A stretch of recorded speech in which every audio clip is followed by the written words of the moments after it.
Minute 17 remaining at Father James F. Keenan Field. It is 7-3. St. Peter's on top of Madison as they are just going to run this final minute 17 out and finally snap that 6-game losing streak that has been haunting them in this early season. Pete Mundo and Matt Nelson with you, NJ.org. In the bitter cold. Yes, exactly. The sun has not set, but it has set behind the building, so 80% of the field is in the shadows, including our broadcast booth.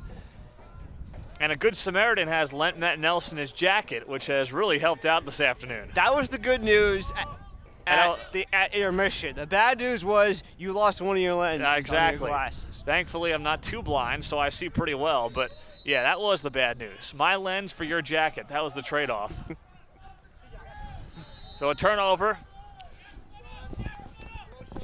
As it's a 7-3 game with 25 seconds left. Madison and St. Peter's here at Jersey City.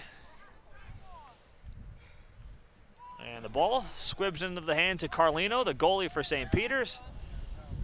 Barbieri scoops it up with 9, 8. And the final seconds ticking away. 2 and 1. There it is, St. Peter's Prep. The Marauders have snapped a 6-game skid with a 7-3 victory over the Madison Dodgers at Father James E. Keenan Field. Pete Mundo, Matt Nelson with you. As for our player of the game, Matt, who do you like? No doubt about it, Christian Hednegren with a hat trick +1, 4 goals on the day for the junior, and he had an extraordinary game, really picking up the loose slack for the Marauders, who, as you mentioned, break that haunting 6-game losing streak and improved to 2-6 on the season. And they needed this win. It was a much-needed win for them. I think they had needed a win, after losing their previous 6 games by 2 goals or less. So it was a really good win for them overall.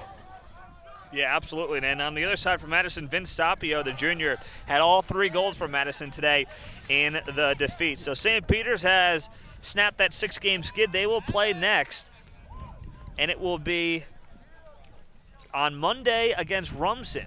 Meantime, on the other side, well, quick turnaround for Madison. They're playing Saturday against Mountain Lakes. So for Pete Mundo and Matt Nelson, 2 teams are shaking hands at midfield. It was great to be here with you on the broadcast. We will continue. Matt, our next broadcast is tomorrow. That's right. Oaknall takes on Immaculate Heart Academy and girls lacrosse. Joe Vicia will have the call at 4 p.m. So there you have it for Pete Mundo and Matt Nelson. This has been boys lacrosse in Jersey City. Once again, the final 7-3. St. Peter's Prep on top of Madison.